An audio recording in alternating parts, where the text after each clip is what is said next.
Ganang Mamamayan. Diskusyon ng taong bayan. Serbisyo para sa publiko. Usapang pamayanan. Ganang Mamamayan. Programa para sa mamamayang Pilipino.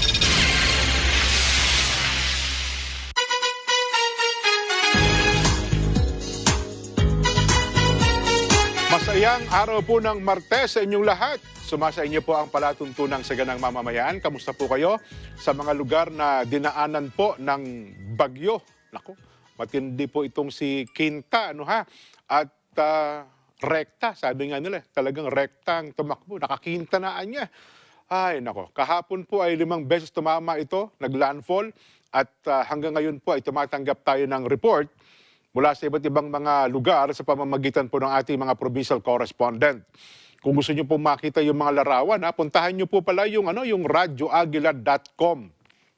Isa po ngayon ito sa mga nangungunang platform ng Radyo Aguila para po sa reports ng ating mga correspondent. Mababasa niyo po dyan at makikita niyo po yung mga pictures sa iba't ibang panig ng ating bansa na sinalanta nito pong bagyong Quinta. Mamaya po, ang tabayanan ninyo, ang Pangulong Rodrigo Duterte sapagkat naka-schedule po siya ngayong alas 8 ng umaga, no, na siya ho ay magkakaroon muli ng Nation's Address. Maaring ito ho ay may kinalaman sa pinsala ng bagyo at ito po ang ating hinaharap na problema, nananatili po itong COVID-19. At dito po naman sa Quezon City, sa Metro Manila, bagamat ang ilan po mga lugar kahapon ay na-traffic, pero wala ho namang ganong pinsala. Ito pong bagyong Quinta. Ayan.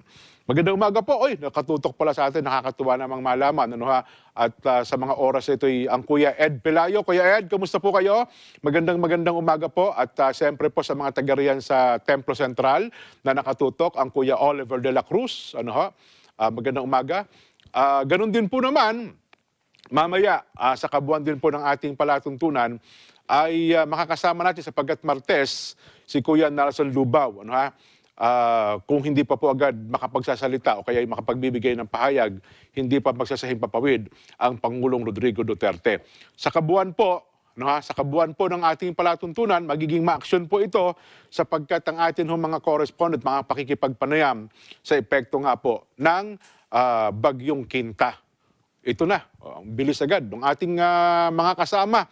Nasa linya po ng ating komunikasyon si Marco Campang, Philippine Coast Guard Deputy Station Commander, dyan po sa may bahagi ng Oriental Mindoro. Nako, dito po sa Net 25, kung nakita nyo yung epekto ng yung mga larawan, tsaka yung mga video ng ating mga kasama sa Mindoro. Andyan na? Okay na? Deputy Commander Marco Campang, napapanood ka po sa Net 25, napapakinggan po sa Radyo Aguila. Ako po si Jen. Sir, magandang umaga po. Kamusta po kayo? Sir, magandang umaga, sir. Magandang umaga rin po sa lahat ng ating mga tagapakinig at nanonood po ng inyong palatuntunan, sir. Opo. Saan po sa bahagi ng Mindoro naka-station itong inyong istasyon, Commander? Opo. Sir, dito po kami sa sir, base sa Calapan mismo, sir, sa city. Sa Calapan, oo. Yung Yes, pagtawid sir. lang ng Batangas, Calapan na po yan, di ba? Opo, sir. Opo. So sa kabuuan po ng Mindoro na inyo pong area of jurisdiction, kamusta po ang epekto ni Quinta? Opo. As per po sa maritime sector po, ay medyo malaki po talaga yung naging epekto ng naturang bagyo at kadahilanan po para masadsad yung ilang mga barko natin sa mga baybayin. At sa pamamagitan po at sa direktiba ng ating station commander na si Commander Ferdinand Alan Joseph Abinuha ay nagsagawa po kami kagad ng coastal patrol at saka inspection din sa mga naturang barko na reported po na sumadsad. May mga pasahero po itong mga barkong ito, Commander? Wala naman, sir. Ito po ay yung mga naka-take shelter po sila during ng bagyo po. At sa kasamaang palad po, dahil po dun sa malalakas din na nangyari noong time ng bagyo, nasadsad po sila sa mga baybayin, sir. Pero pag ginamit nyo kasi salitang barko, no, baka akala ng ating mga tagapanood, itong barko na tinutukoy nyo, mga inter-island vessel po ito. Tama po ba ako? Yes po sir, mga inter-island na po ito sir. Hindi ito yung talagang malalaking barko na mga passenger vessel na nakikita namin sa Metro Manila, no po? Hindi po ganun sir, kalaki. malaki din naman kasi mga passenger vessel din naman ito sir. Tama po. Pero mali. Yes po sir. Ngayon po, paano yan? Kung ito hubang mga barko ngayon na nasa tabing dagat to, talagang umakyat po sa kalupaan, Commander? Yes po, yung iba sir ay sumadsad talaga dun sa mga sa mga baybayin, yung iba naman nasa shallow waters ng mga areas po na pinagganapan. Wasak-wasak po mga sinagasa nito, Commander? Sa ngayon po, actually sir, ay nagsasagawa pa rin ng assessment yung tropa sa mga possible damages ng mga barko. Ang magandang balita dun sir, dahil siyempre po sa maritime environment protection natin sir, wala namang oil spill na naganap. Yun po yung pinakamagandang nangyari sir. At least kabila ng insidente. Yes, na-safety siguro ng mga crew ng barko, no? Kasi yan ang delikado kapag yan ay nasira, yung pagtagas ng langis, no, ng petrolyo. Yes sir, malaking problema yan sir. Malaking damage yan sir kung nagkataon. So ano ho ang pakikipag-unayan ninyo ngayon sa mga kapitan, mga may-ari ng barko para ito ay maibalik sa dati, maalis na po dyan sa kalupaan kung sila man po ay nasa lupa na ngayon? Opo, sir, sa kasalukuyan nga po, ang tropa, sir, ay nandun pa rin sa mga area ng pinangyarihan at patuloy na nakikipag-coordinate dun sa mga barangay officials, sa mga LGUs ng mga lugar at the same time sa mga management na rin, sir, ng mga vessel natin, sir, na na-ground. Meron ho ba kayo na itala na namatay, nasugatan dahil po sa pangyayaring ito, Commander? Sir, fortunately naman po, wala po tayong mga naitala na mga casualty during the typhoon, sir. At yun nga lang, sir, may mga insidente na pagsadsad. Pero wala po, sir, wala tayong sir. Ayun, wala rin tayong nawawalang mangingisda dyan o kaya naman mga crew ng barko, Commander? Wala, sir. Sa awa ng Diyos, wala naman po, sir. Na-counted naman lahat, sir, ang mga cruiser ng mga vessel na nabanggit natin, sir. So ano pa po mga hakbang na ginagawa natin ngayon dyan, Commander? Sir, as of the moment, sir, nagkakandak po ng after damage inspection or assessment yung mga tropa sa lahat ng mga lugar na kanilang nasasakupan sa direktiban na rin ng ating station commander na si Commander Abinoha. At patuloy po kami nakikipag-ugnayan sa mga right agencies po kung meron man kaming mga reported incident na fortunately na malaman. Sa ngayon po, kamusta na ang biyahe ng mga inter-island vessel natin, yung mga dumadaong po dyan sa may Calapan Port, Commander? Sir, as of now, sir, bali tuloy na po yung biyahe natin. Bumibiyahe na, okay. Yes po, sir. Yung sir, flying Calapan lang. Hinihintay lang namin yung mga barko namin galing Batangas kasi wala kaming barko as of the moment dito sa Calapan Lahat sila kasi nag-take shelter at the same time dumiretso na sila sa port of origin nila sa Batangas. So sa ngayon tumawag po yung Batangas na resume na sila ng biyahe. So hinihintay na lang namin sa yung mga barko nila na dumating dito sa IOR namin. So may umalis ng barko galing ng Batangas going to Calapan. Mga ilang minuto ba yan, Commander? Sir, estimate sir, mga 2.5 hours lang ito, sir. 2.5? From Batangas. Pero kapag kayo mga speed, may mabibilis, di ba meron yung mga cargo, matagal Opo. Mga sir, mga almost 1.5 hours, sir, sa mga speed craft natin, sir. Ayun, opo. May mga stranded pa bang mga pasahero dyan po sa inyong area of jurisdiction, Commander? So, isa ngayon, sir, meron po kaming almost 250, more or less 250 na mga rolling cargos na stranded. At sa mga tao naman, sir, medyo naglalaro kasi yung numbers ng mga stranded passenger namin kasi yung iba taga rito lang din. So yung iba bumabalik na siguro, no? Yes, sir. Opo, parang gano'n na nga, sir. Pero yung dulo nyo, di ba yung dulo nyo na Victoria, anong bayan? Gloria? Bulalakaw, sir. Yung pinakadulo natin, sir, ng Oriental Mindoro, sir. Bulalakaw po. Anong bayan po yon? Munisipyo po ng Bulalakaw. Munisipyo ng Bulalakaw. Yun po yung pinaka-boundary ng Oriental sa Occidental. Ayun, pero yung part na ano, yung going to, ang pagtawid mo, pupunta ka na ng Iloilo, anong tawag, Glory, ano po ba yun? Victoria? Meron tayong biyahe sir sa Rojas yun sir, Rojas at Bulalakaw. Rojas, ano ho.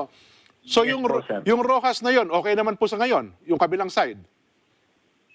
Sir, as of the moment sir, okay naman yung Rojas natin sir at bine-verify pa rin namin sir kung anong oras yung magiging resume ng trips nila sir kasi minsan nagdedepende na din sa vessel sir kung ano yung schedule na kukunin nila sir. Kasi yung Rojas Port naman, di ba, tatawid dyan, Iloilo, marami ding lugar na Yes, sir, pinupuntahan. yes, sir. At yung Iloilo, papunta naman dito sa bahagi ng Mindoro, papunta naman ng Calapan area, di po ba, no? Tama sir, tama po. So yung magkabila na yan, yung Calapan at saka yung Rojas, wala pa naman tayong naiulat na, well, dyan nga po sa part ninyo, sabi nyo, wala nasaktan, wala nasugatan. Pero yung report ng ating counterpart sa may Rojas, kamusta naman po?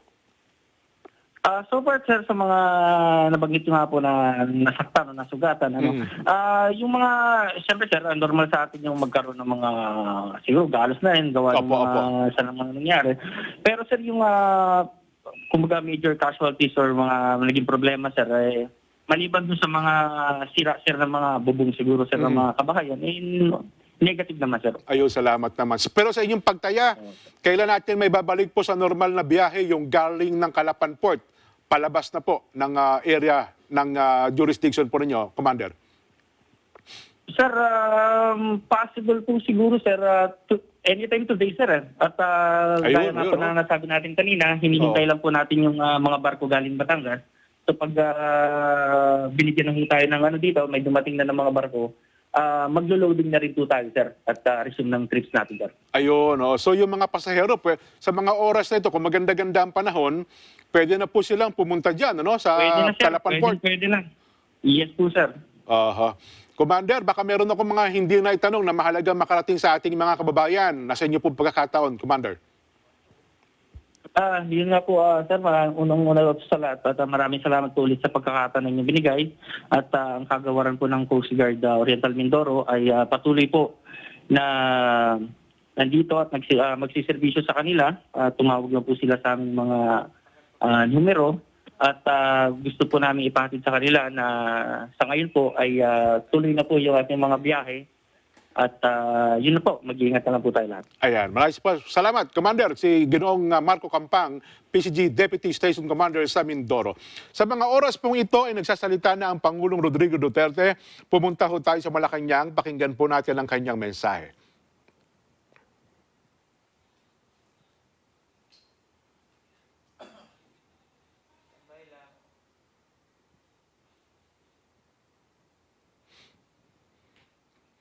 Means actually protecting government interest.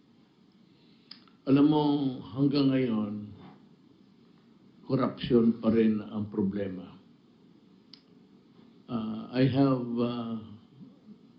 made a pledge, if I remember, three sessions ago, that I will concentrate the last remaining years of my term fighting corruption. Kasi hanggang ngayon hindi humihina, lumalakas palalo. Para natuloy naging inutil ang mga opisyal ng bayan na wala talagang magawa with the onslaught of corruption. Hindi po ako naniniwala na wala akong magawa. May magawa ako. Hindi naman siguro to eradicate corruption in its totality. But I think kami, cabinet members, nandito sila nakikinig, in our own not small, but in our dedication, we would come up a very strong stand against corruption. Eradication may be a part, but not all. Pero talagang hihirit ako. Ang una kong sabi ko, yayariin ko kayo yung sa PhilHealth. At tinutuo ko talaga. Marami na ngayon sa kanila na tinanggal. Yung iba nag-resign. But let me remind everybody in this government na your resignation will not save your neck. Alam mo bakit? You are not allowed to resign if there is a pending case against you. Mag-resign ka man, hindi ka mag-report, but then you would be summoned or subpoenaed not because you are already out of government, but because for all intents and purposes, you are still a part of government. You are not allowed to resign to escape liability. Kasi nakita ko sa PhilHealth, puro resignation dito, resignation doon. Sinasabi ko, well, maganda man yan para makatulog ka siguro. Hindi ka naman mag-report ng opisina. But if you think that it would save you from criminal prosecution or administrative because you are still considered an employee, that resignation will not help you at all. Let us be clear on that.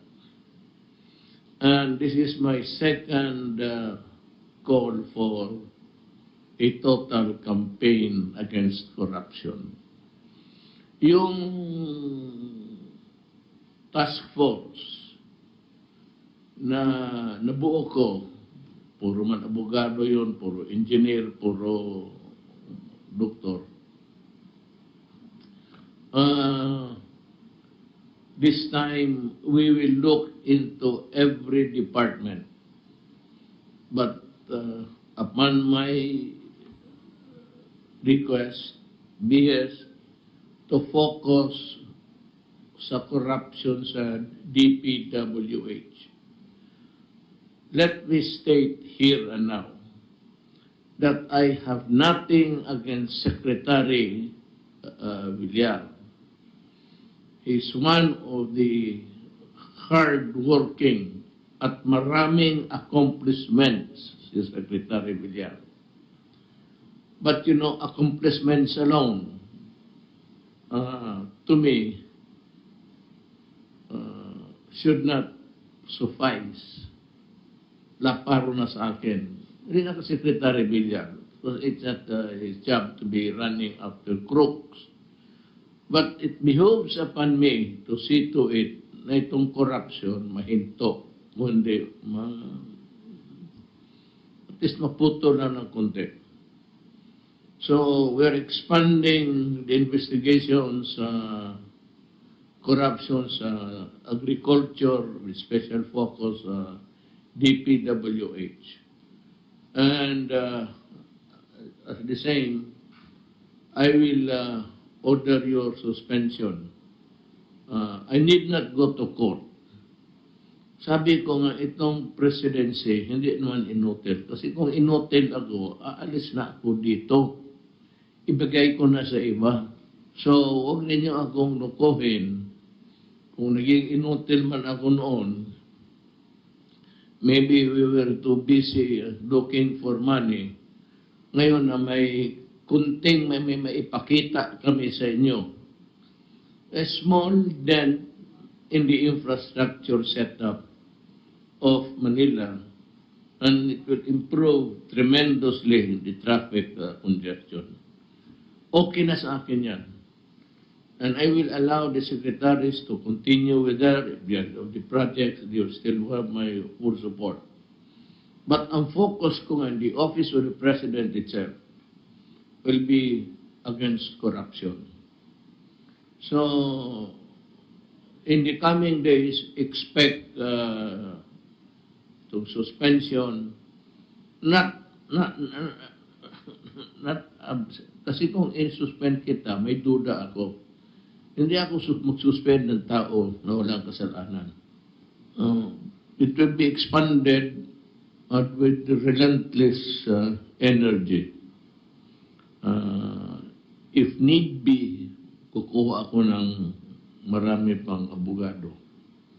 Total, ilang buwan na lang yan.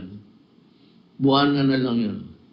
But to the very last day, may isuspend pa ako siguro ng mga empleyado. Now, that is very clear. I do not think that you will receive the message equivocal. It has only one impact. I have here so many things to read. Ganito yan eh. Yung mata ko, hindi na masyado maganda. And I read the 168. Ang 1.6, may point pala yun. So sabi ko 168, 1.6. Ang 16, akala ko, diretso na yun. Kaya nagkamali ako sa tao na contaminated. You know, minsan, pagka maliit na tao mga ganito, hindi ko na mabasa sa ganong distansya. Ganon. Pero kung pag glass lang ako, kunwari, para sabihin marunong, nagkakamali. But, you know, every dog is entitled to one bite. Next is the proposal. I'd like to hurry up Congress in this. One of my proposals during the campaign period was the creation of overseas Filipino. Iba yung Department of Labor. It takes care of the internal mga trabahante dito, yung nasa labas. So, I propose in the coming months, and I hope to come up with a Department for Overseas Workers. I don't know if I will also create another agency, and that is the maritime, the seafarers. Kasi sinabi ko sila, iba-iba yung treatment ko doon. Because of there's so many international laws involved dito. Alam mo, pagka yung mga trabahante natin sa labas, stranded and everything, meron pa nga siguro isa, I've read that one Filipino has been stranded in Vietnam right now. I'd like to ask Secretary Bello is listening to look into the matter. He has been there for 2 years. That is unconscionable. I cannot accept that kind of mistake of government. We should bring him home. No Filipino should be left stranded like a person with no nationality. Tignan mabuti itong problema na to at baka ma-solve kaagad. I hope the Department of Labor would take this suggestion seriously.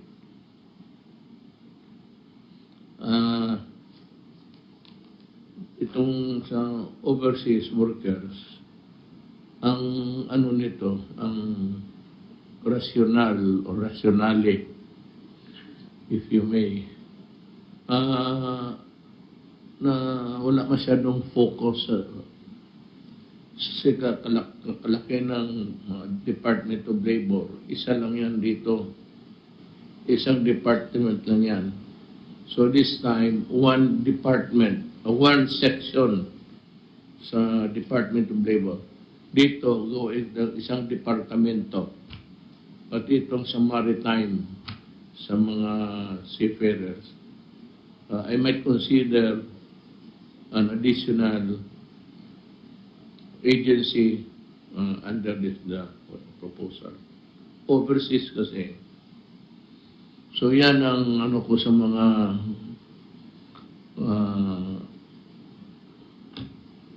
kababayan ko na naghihirap sa labas.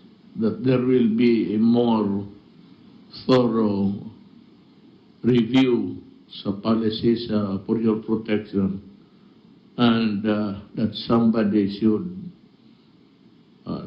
look after you. It might not really be perfect, it might not really be as good as one would expect initially, but it would improve later. And so I would have to create this kaagad, ASAP ito. Ngayon sa All Saints, All Souls Day, wala naman naka-fix na yan, no liquor, no deadly instruments, lalo na baril, unless you are a military or a police.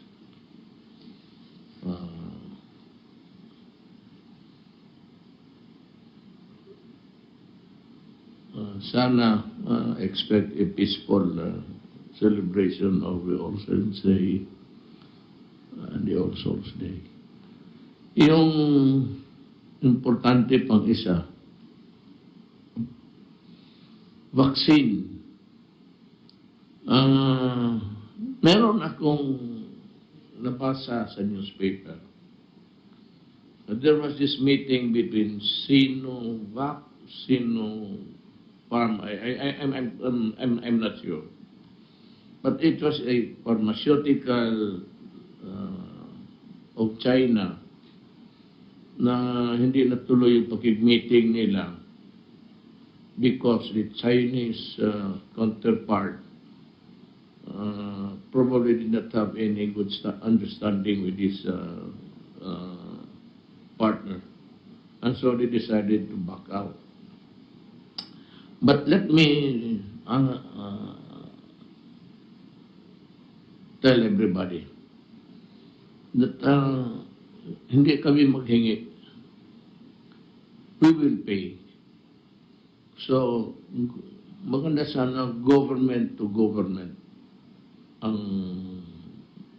transaction.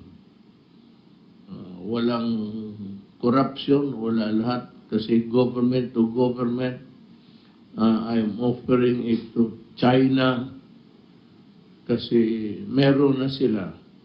As I have said earlier in the days that followed the COVID contamination, sinabi ko na expect China to come up first because I believe sa Chinese expertise and knowledge. At hindi ako nagkamali, meron na sila. So, to the Chinese government and to the people who are really parlaying the vaccine, you need not look for partners. We can make it government to government, and I will pay you. Wala nang kasi Secretary Duque is here. Good evening, Mr. President. I'll give you enough time to explain what this is all about. I just want a clear picture of how we should go about with our.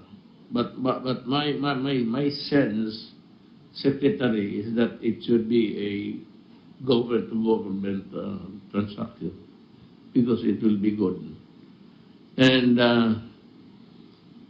tell your men if they are into these negotiations that place first a government-to-government transaction. I hate yung ayoko yung private persons magbili tayo sa private Chinese businessmen. Diyan magkakulukulukuhan eh. Kaya nga, umatras siya kasi di ata nakapag agree doon sa mga terms nila parang partnership to deal with the Philippine government. I had we had a meeting with Ambassador Huang. He said that the vaccine is there. It will be in a matter of distribute. And of course, what kind of transaction would it be for them and for us? I said for government, ang sa Pilipinas, kasi it will do away with corruption again and mga hingi-hingi dyan sa kasali dito yung dito sa yung pagbigay ng pera, this, I don't know if it is second or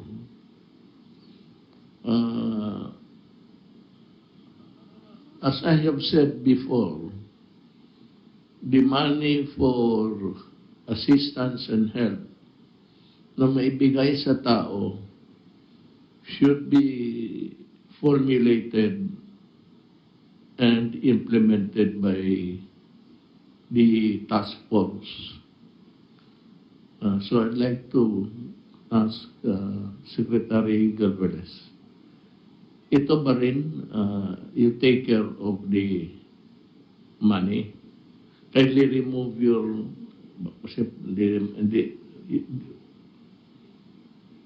per arrangement with SOF, sir, siya po sir ang organizer sa procurement at saka yung ESDBM po, sir. Actually, sir, I have a briefer here on the vaccine procurement, but that have been given to me by ESDBM, sir. I will submit to you, sir. It has been my desire. Kasi busy Secretary Doge. I know that your hands are full until now. Kaya yung implementation sa pera, binigay ko doon sa task force. It still is. That is still my decision na ibigay sa kanila. May tanong lang kasi ako, I don't know if it's your, baka hindi. Ito bang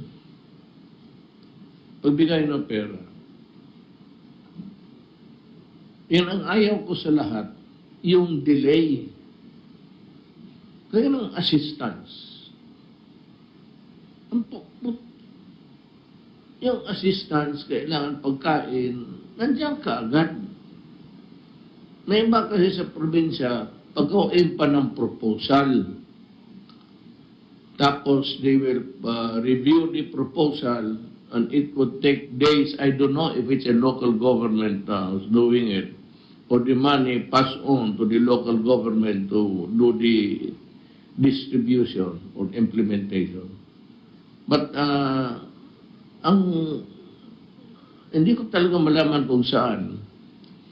I do not know where the fault lies. Because it's really something which is obnoxious. Yang kayong lahat taga-gobyerno,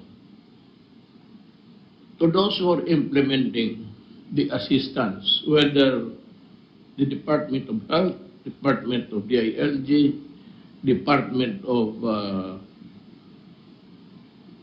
local government, barangay, huwag ninyo paggawain pa ng proposal kasi yung proposal, they will review it and then decide. Yung proposal, kailangan maibigay ka agad. Hindi na yung proposal kung hindi yung pera. So, What I would like to happen is this: simplify the giving of the money by asking for a proposal. Then that proposal should not be studied by days or by months. You just review it. It says that it's for food. God damn it. You give it because it's for food, kakainin yan. And all assistance connected with the health of a person o ano, ibigay ninyo, do away with delay. Local governments, mga permit, ng ganun. Hindi ako nagyayabang. If I did it in Davao City for 3 days, make it 2 days this time. Pag hindi, at nag-report ng isang tao sa akin, yung report niya, diretso na yun sa respectfully forwarded to the Ombudsman for immediate action. Hindi na ako sa akin may investigasyon pa tapos administrative criminal. Doon ka sa Ombudsman. Because the Ombudsman can suspend you anytime with strong reasons or with weak reasons. That has to be seen, but he has that power. So, gano'n na. Pagka kayong mga complaint, oras na dumating sa akin yan, diretso na yan sa Ombudsman. Bahala na kayo doon sa buhay ninyo. Because the Ombudsman can order you dismissed, order you face charges, criminal, or wala. Sabihin ko sa inyo, nag-iba ang panahon. Nag-iba rin ang utak ko. You might not like the way I present my thoughts to you. Pero gano'n na nga. Medyo nagsawa na ako kasi ang mga tao nagsawa na rin. Kayong mga ano dyan, wala kayong, you pretend to be legal, masquerading as fighting corruption. Sige, kayo maghanap kayo sa akin. Find me a person or a paper which says that I received 1 peso and I will resign. I purposely umiwas ako kay gusto kong bumira. Kasi kung nagloko ako, hindi ako, papigilan ako kasi may but of the matter is that you are also corrupt. So iniwasan ko yan. Ayaw ko makipag-usap ng negosyante. Wala kayong makuha sa akin. Wala akong papel na pinirmahan na transaction sa gobyerno. Lahat ng kontrata begins with Galvez and ends with Galvez. Yung mga ano sa pisina niya. And yung mga health, mga transaction, it begins and ends with Secretary Doke. But mind you, Secretary Doke was not a part of PhilHealth. As a matter of fact, he was not even reporting. That's why yung Congress sabi niya, suspend si Paul Aus Duque. I said, for what? Kasi nauna nauna kami sa amin galing yan eh. So binasa ko, what ground would I base my decision? Would I just obey the cry of 1 million as against my assessment na si Duque walang nanakaw kung pera ang pag-usapan? Maybe some other things. He might be some other things, but corruption, pera wala. Kaya wala kayong makuha sa akin. Lahat ng puro milyonaryo yan. Yung sekretary na yari ng Marco Polo yan. Labo. Do not invent a sin against me because I have painstakingly avoided being a corrupt. Tagal ho akong fiscal, tagal akong mayor, 23 years sa Davao. Wala akong sindikato na isaman. Because that is what my father said to me. My father was governor of Davao. No. Told me what? If you want to go to politics and if you want to remain there for a time, stay clean. Stay clean. Yan ang sinasabi ko kay Inday, pati kay Bro. Huwag kayong pumasok ng sumobra, especially si Pulong, sa account siya ngayon, sa committee. Be sure to account for every money to the last centavo para ang tao lang sabi. Inday, wala yan. Talagang hindi mo ano yan. Babarilin ka pa niyan. Yun naman siguro na napalabas ko na yung galit ko. Basta ito, ha? Basta ito. Yung sa mga tao, dalian ninyo. Huwag mo na akong bigyan yung may proseso pa ito, tapos proseso mo isang buwan, na isang taon, pabalik-balikin mo yung tao. You will be given only, hindi pa lumabas ang ano eh. I'm waiting for somebody to join us together with Secretary Guevara. Magawa kami ng parang code of yung ilang araw lang, yung mga the days that you are only given to act on a certain matter. You know what's really wrong?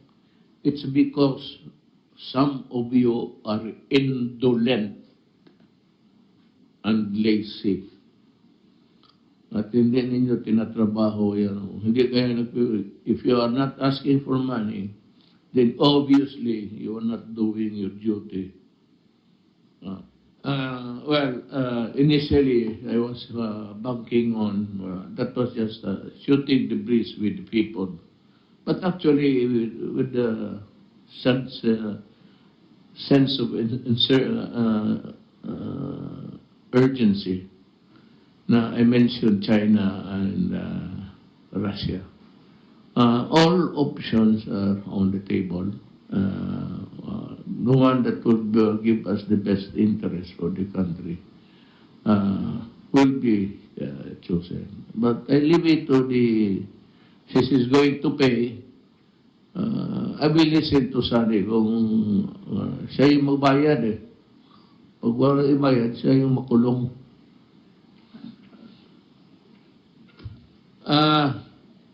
I've said enough.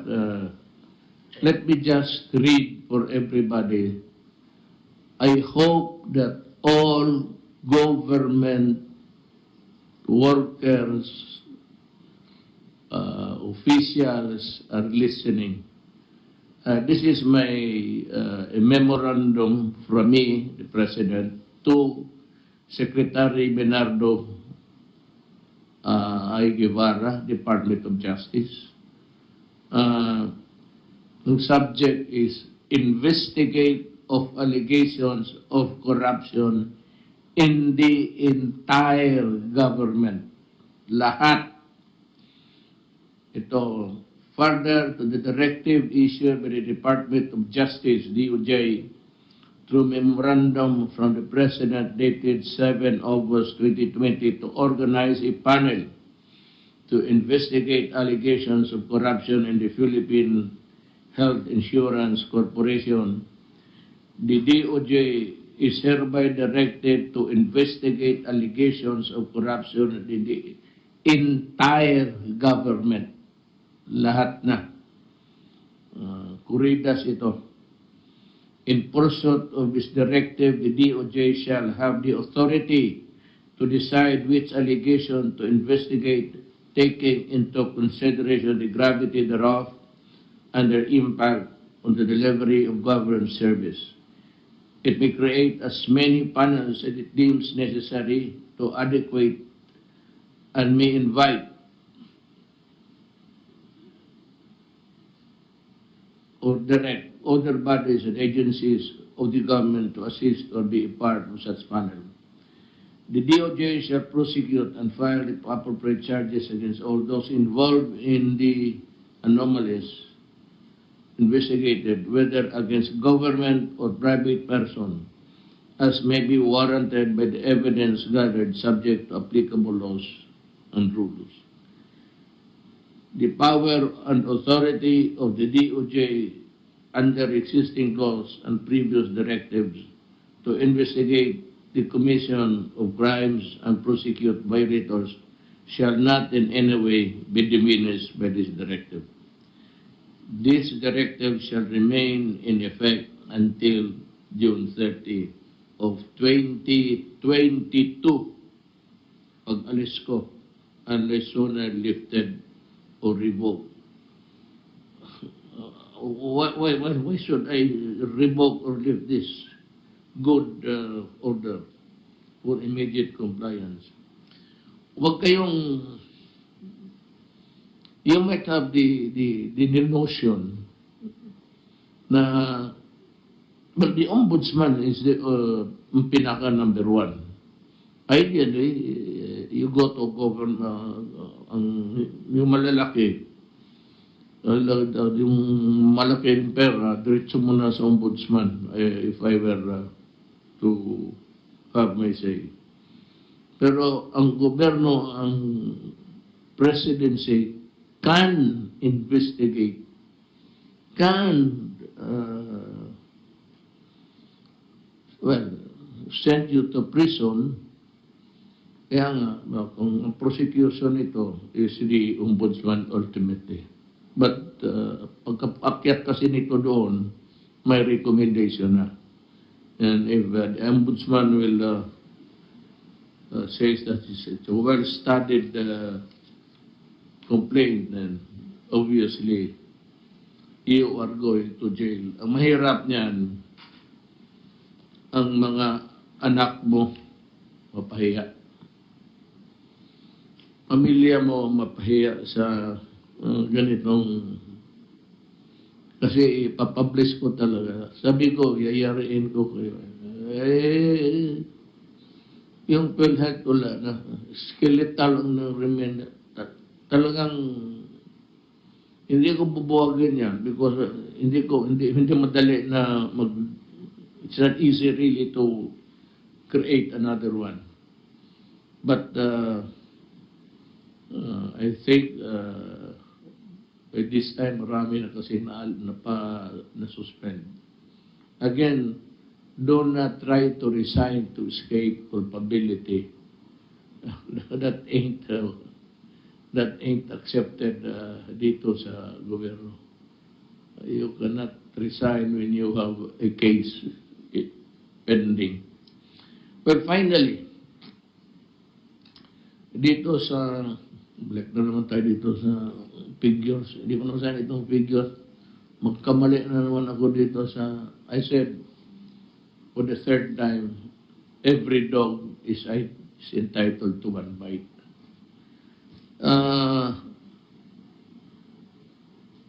Ang proposed quarantine qualification for November 1 to 30, herewith is the proposed community quarantine classification subject to appeals from the LGUs. General Community Quarantine or GCQ from November 1 to 30. NCR, gusto man talaga nila, Batangas, Iloilo City, Bacolod City, Tacloban City, Iligan City, Lanao del Sur. Ang gusto ng mga may karamihan, gusto nila make it permanent because they have seen the goodness of the result. na it has considerably lowered the number of people who are infected with the microbe. So gusto nila ito, palagay ko naman na sa inyo marin itong kapakanan. Look, we are not here to make your life miserable or sad. We are here to make your life comfortable and to make you happy. Wala kaming ibang dito. Bakit kami maglalagay na ito, mga ganitong papel ng what's the point of, sige kayo daldal dyan. So what's the point of working on these figures if it does not do anything good? Pero kung maniwala kayo, para sa inyo yan. COVID is still rising. Marami pang patay. So, tumataas pa. Sabi nga, ang microbe, ang kagaya ng mga nabakunahan na kasi lahat. Diphtheria, yung mga mga bata. Lahat na paglabas sa ospital, meron na yung bakuna. So, hindi pa nabakunahan, pabakunahan ninyo. Because the germs are still there. It's just lying in there. It's everywhere. But because karamihan sa atin, ako second grade, mayroon pa akong mark sa bakuna. Medyo mga measles, gano'n. We are freed of the maladies of the world. Para sa inyo yan. Now, I'd like the secretaries to say, if they have something to say, make it brief, and because we have been there, or we have been here, there, sa baba, hanggang ngayon, alas 12 na pala. Anybody who would want to make a report? Kasi kung wala, mag-uwi na tayo. Alas 12 na.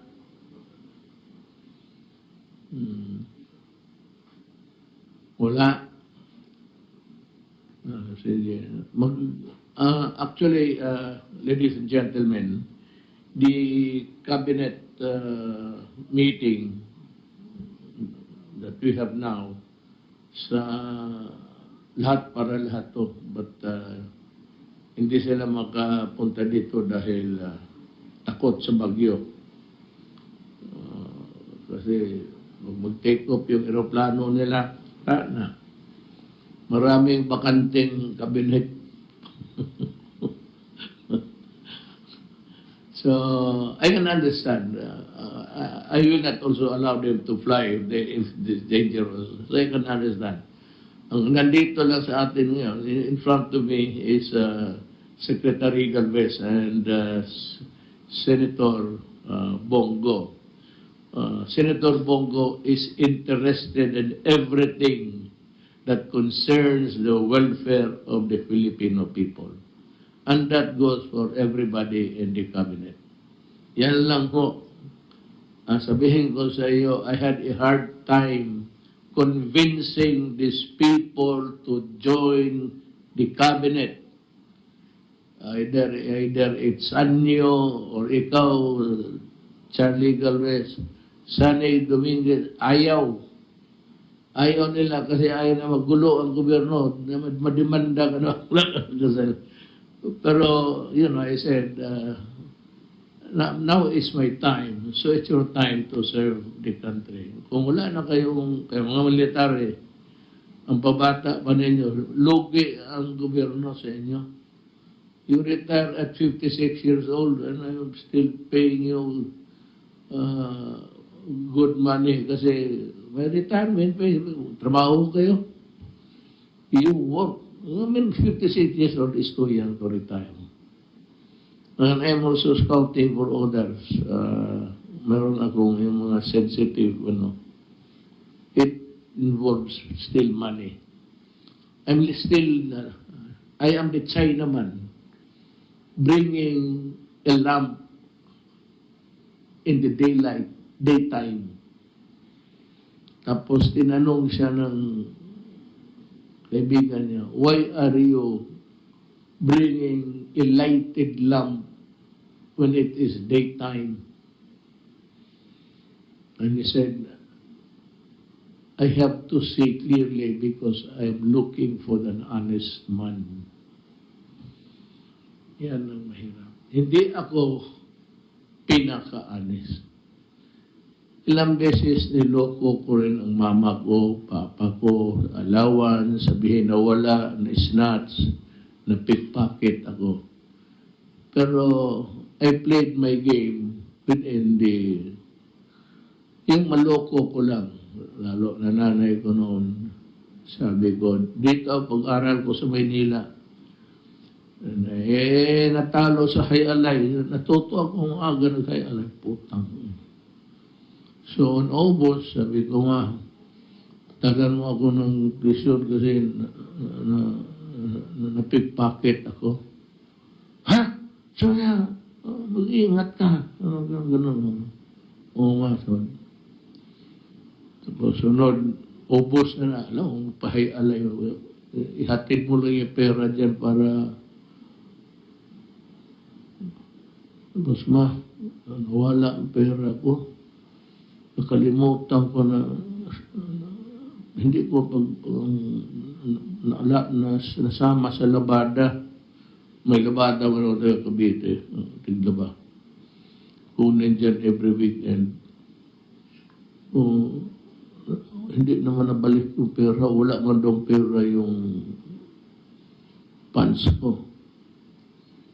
Sabi ng nanay ko, ikaw, hindi mo ako niloloko. Sabi ko, hindi ma. Padala siya pera. For the third time, sabi ko, ma, ang pera ko nawala sa dormitoryo, may nagnakaw, sabi ng nanay ko. Let Chika Rodrigo, umuwi ka na dito para matapos ng perdisyon mo.